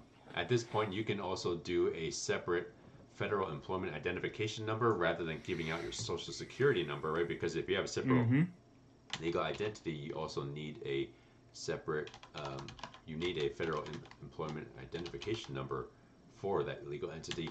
But then also intellectual property concerns, right? Intellectual property protections. Protections. Trademark your brand, right? Trademark it. Trademark your brand. And also any shows that you may have on your brand. Like if you're Geek on Sundry, make sure you trademark Critical Role, right? So all of these things, copyright your works. And that's a lot much easier. There's a lot of different things that you can kind of do here, especially at this point if you have merchandise. Like we've seen, and I have good friends that work for like the different merchandise companies out there. We've seen people ripping off lyrics shirts to put them onto another company's website, right? So make sure you have all of that stuff trademarked and protected and copyrighted so that you can, one, claim damages and then also sue for damages, right? So that these are the legal protections that are required. Hire professionals to do that. Don't trust it upon yourself to do that, because one, and that's not to say anything about your intellectual capabilities or anything like that. You are much better off doing what you do best, right? I think we said up here, business and personal finance. One of the things that I like to, one of the adages that I like to reiterate is, if you work on your weaknesses, what you'll end up with are really strong weaknesses, right? So rather than working on your weaknesses, just outsource your weaknesses. Hire professionals to do that. I'm not going to. Lyric shouldn't hire me to play his video games for him, so he should just make it so he's the one doing streaming. He should hire a professional to go help him negotiate his contracts, help him apply for trademark protection, help him to file his tax returns, all of that stuff. And then plan for your professional future, because this goes towards the unpredictability of the content creation industry, whether that's gaming content creation or blogging counts as content creation. If you're an Instagram model, if you're a YouTuber, if you are I don't know what else you could be out there, right? A podcast. What's it? Podcaster? What would the term be?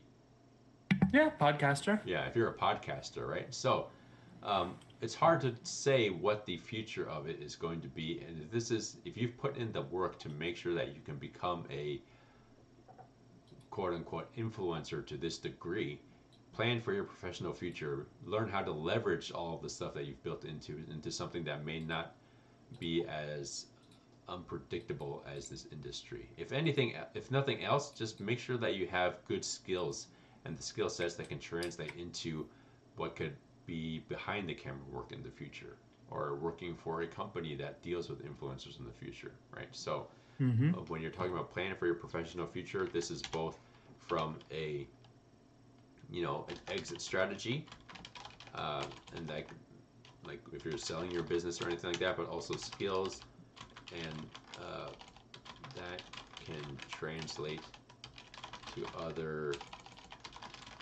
positions and positions. Come on, Joel. positions and roles. So exit strategy, that means it includes leveraging the assets you created, right?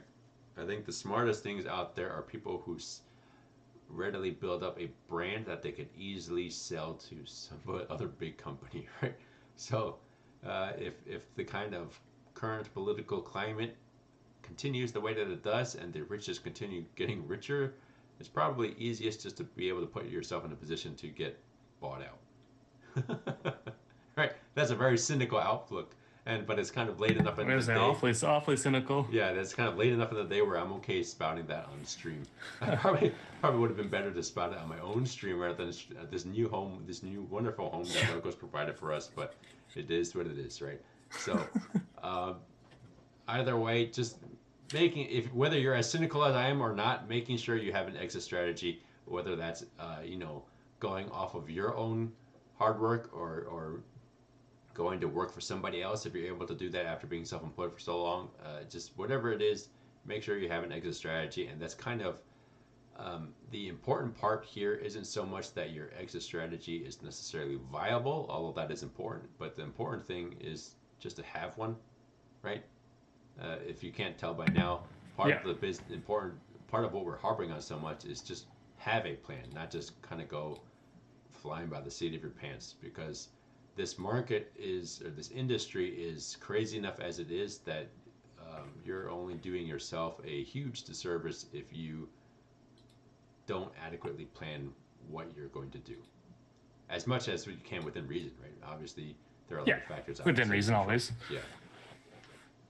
It's totally possible that one host blows up your stream because you're great at what you do and just no one ever found you. And it's Yeah. possible that one time you're walking outside and you trip and fall and bash your head and that undoes everything. Like, it's always possible. Yeah. You just, but you plan for what's reasonably you can assume is going on.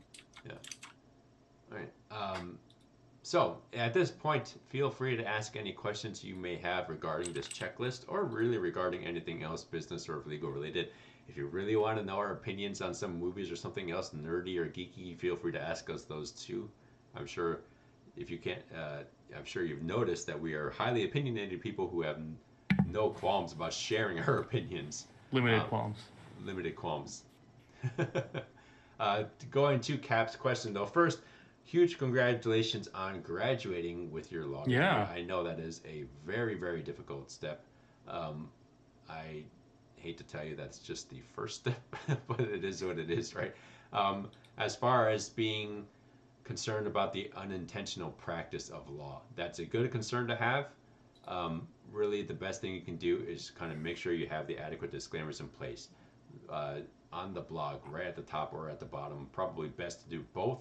Make sure that they show that this is not legal advice in the sense that you are not a licensed attorney, but you're offering it as a educational opportunity. You know what's a good thing to do? Just go onto other legal advice blogs, find out what their disclaimers are, and then you can just modify them to your own use, right? It's just figure. There's no point in inventing the wheel or reinventing the wheel. So if someone else has done it already, just kind of do the same thing. But it's just make sure you disclose. Make sure you disclose that you are not a licensed attorney, and then they can't say that you are intentionally or unintentionally practicing law. Yeah. But best of luck. Are you? And if you don't feel like answering, that's okay. Are you planning on taking the bar exam? Did you graduate here in the U.S.? What are your kind of aspirations when it comes to legal practice? Yeah, maintaining it. That's awesome. I know how difficult it can be, especially because I was towards the end when passing the bar exam and everything else. Like I was also running my own small business, so I think especially. Oh, very cool. I think. Remind me your Twitter name. Because I think unless you don't have a Twitter name, but so I do. Yeah. Anyway, my point was that being a business owner is probably one of the best hands-on experience you can do when it comes to the practicing of law. If you want to go into like transactional business law, so I think for me that's what really cemented the idea that I wanted to go into transactional business law. Yes, yes. Okay. Hey Frank. Sorry, I didn't mean to out you like that. But yeah, I do recognize you from Twitter. See, So now I'm searching it. yeah. He's added. Um, that is one of the kind of the that cemented my desire to go into this field, being helping other small business owners. And it's obviously I enjoy video games. I enjoy content creation like this, so it was natural for me to just kind of get into this avenue. But there's nothing like learning firsthand. Yeah, yeah. There are few of us in the field, but it's a growing number. If you have any questions, feel free to always ask me. Shameless plug, come check out our Nerds at Law show with Angelo Alcid. He is another attorney who's been doing. Oh, thank you. Yes, that's awesome. I had the pleasure of meeting her at PAX West 2016. I believe she was doing work with her AFK Room, which is a wonderful, wonderful organization. Uh, I know it can be extremely difficult going to cons. I know. Did you say TwitchCon was your first con, Galen? Yeah. Yeah. I mean, so TwitchCon was really hectic, and I think like Galen and I are kind of. I would say we're extroverted, right? At least we have a healthy dose of extrovert in us. But I know how overwhelming it can be. The AFK room is, they basically provide a quiet space away from all of the hecticness at cons for people to reset mentally. I don't tend to need that stuff. Get a couple drinks in me and you can see how extroverted I am. Yeah, but I think there are a lot of people who are gamers and that kind of thing where they would could greatly benefit from the AFK room. Yeah. Thank you. Thanks, Cap. So I will say that probably puts us at the end of our show. Galen, because Loco's given us her blessing for us to promote ourselves, why don't we take advantage of that? Self-promotion. Yeah. All right.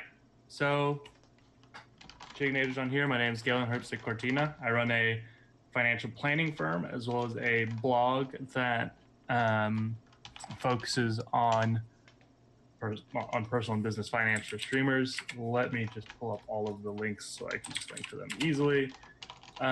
We should have probably just made this a command. Yeah. So I would appreciate it if you've chatted with me on Twitter in general, because that's where I am a lot of the time. So I've got Twitter and blog and actual company site.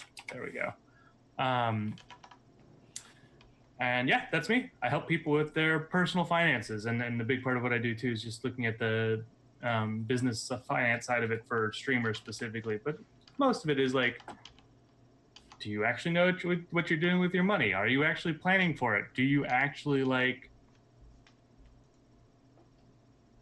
feel confident in what you're doing? A lot of people don't. So it's figuring out that kind of stuff. Mm-hmm. Thanks, Ernest. I appreciate that. All right. I think that's the end of my shout out. I'm not terribly good at shout outs for myself. Yeah. We're not that interesting, right? So thank goodness for consistent branding. Here is my stuff.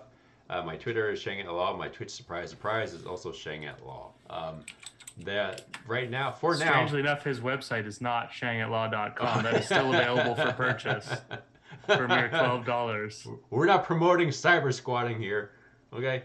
So speak for yourself. Speak for yourself. Okay, so that is my Twitch and Twitter there. I run my own practice in addition to being a small business owner. I used to manage a stream team on Twitch that has since kind of disbanded, but there's still a wonderful group of people if you want to go check out some of them. It used to be called the Party TV. However, there is now, so with the end of that team, it also allows me more time to do stuff like this. So really explore both Your Brand, Your Business and Nerds at Law, the two shows that I do here on Twitch. This one will be here on StreamerSquare. Nerds at Law may potentially be here on StreamerSquare also. I have to discuss that with my co-host. But both shows are kind of geared towards providing educational resources. Hint educational, not a legal advice section, but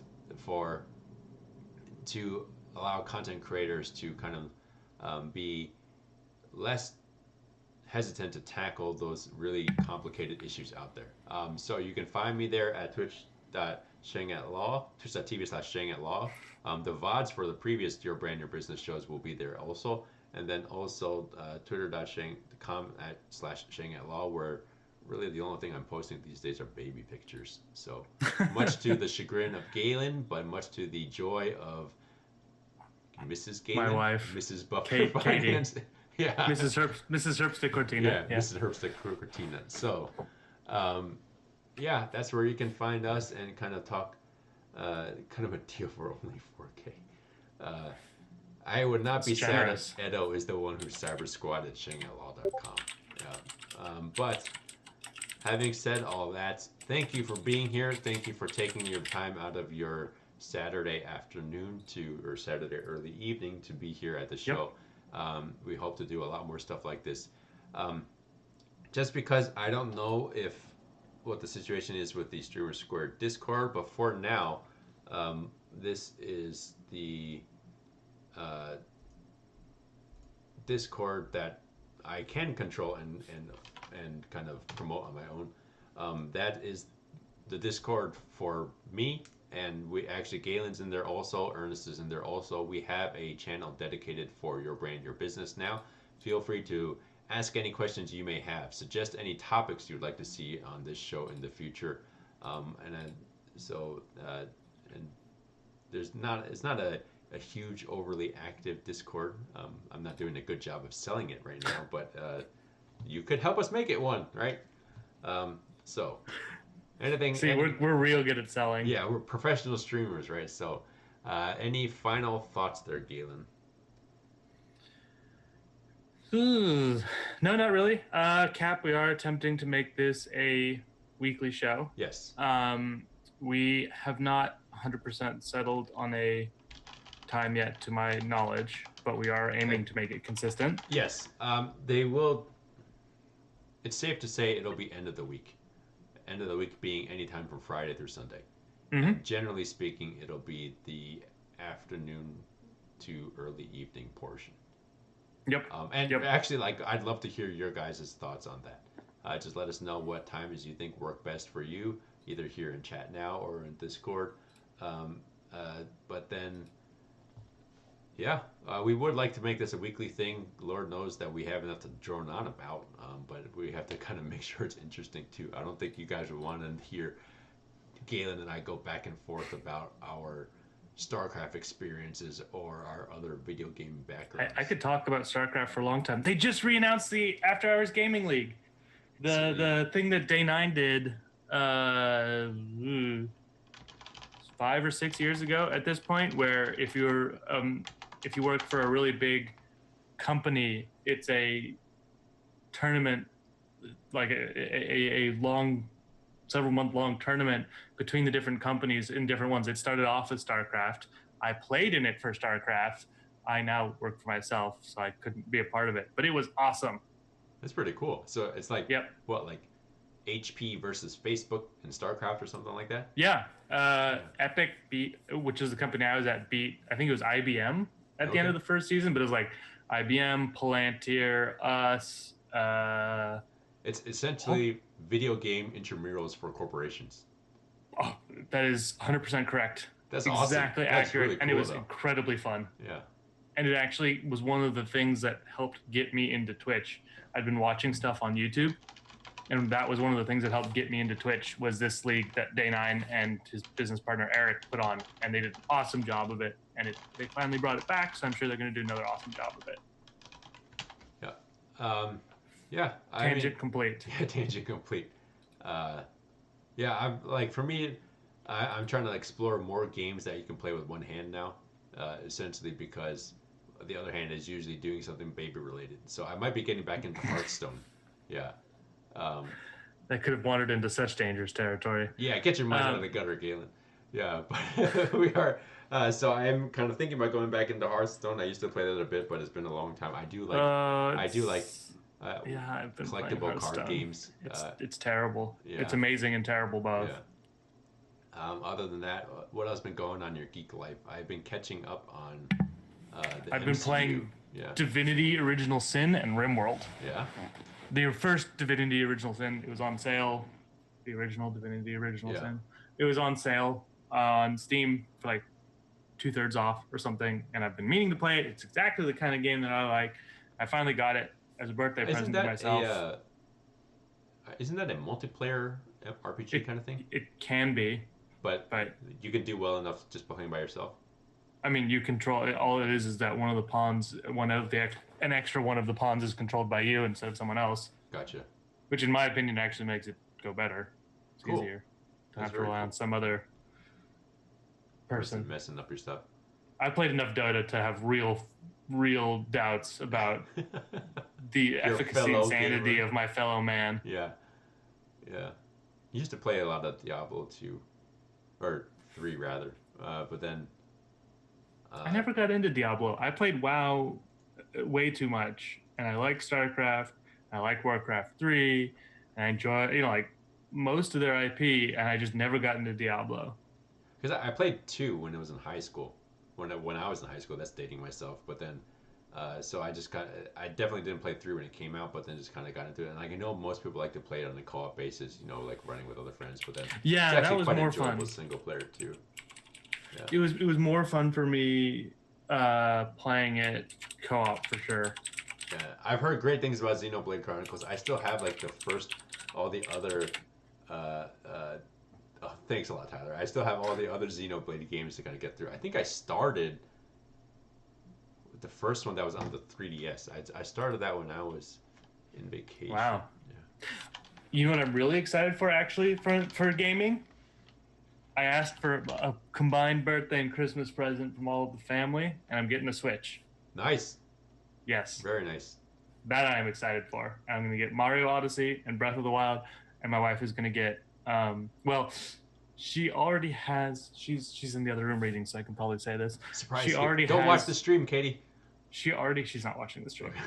She already has Stardew Valley on her computer, Okay. and we just got her a new laptop, which is going to go great. I worry about getting her Stardew Valley for the Switch only because then I would never get to play it. That is true. The Switch, just ever. It would never be available. You know what? You know what your selling point is? Now Yeah. that she has a laptop, just tell her to stay playing it only on Steam, because when the multiplayer comes out, then you guys can play together on Steam. There's no point in starting it again on the Switch. Oh my God. I was telling my brother's fiance about Stardew Valley. We both were, and then about the multiplayer. And she's like, so wait, Jeff, my brother, she's like, so wait, I could have Jeff come into the game and work for me and marry me? That sounds perfect. I was like, that's a little creepy. But yes. Yep. So, but yeah, Okay. that's and then I always do FTL hard no pause when I'm feeling like warming up and getting back in like good sort of quick action shape. Yeah. That's cool. Oh, it's good to know that Xenoblade doesn't have any continuity, because I think what's the one? The port Xenoblade Chronicles 3D. I have been playing that, but then there's Xenoblade X Chronicles X, right? Isn't that for the Wii U? I want to say. Man, I'm losing my gamer cred just because I haven't had time. Wow. To play. Yeah. Yeah. Switch. I am. So my wife is a huge. Wow, you might want to rephrase. Yeah. My wife is a huge Bomberman fan. Oh, Bomberman's great. Yeah. So we bought the Bomberman game for Switch months before we had a Nintendo Switch. Gotcha. Yeah. So. Okay. Bomberman. I used to play Bomberman on my TI-84 calculators that I had for math classes in high school. You could get a Bomberman thing on that. I played that. Scythe, my mod on my channel, and I used to play that all the time. There's a reason my calculus grades were the way that they were. Because I was playing out Bomberman on the I was playing a lot of Bomberman on my TI-84. Yeah. Okay. All right. So thanks for sitting through as we talked about going full time as a content creator, or really just any self-employed individual, and also for humoring Galen and I as we talked about our nerdy selves, both professionally and as gamers. Please do look forward to this show, hopefully next week on this channel also. And I don't think we did anything to make Loco kick us off. Yeah, I was more so that we would actually have a show next week. Yeah. Oh. Yeah. But that's good to know also to make that local and not like get these clowns off my channel. Um, but yes, if you do like what you've seen so far, please feel free to share this with other people, both as a VOD for educational resources and to help us promote the show. Until then, see you next time. See Bye. ya.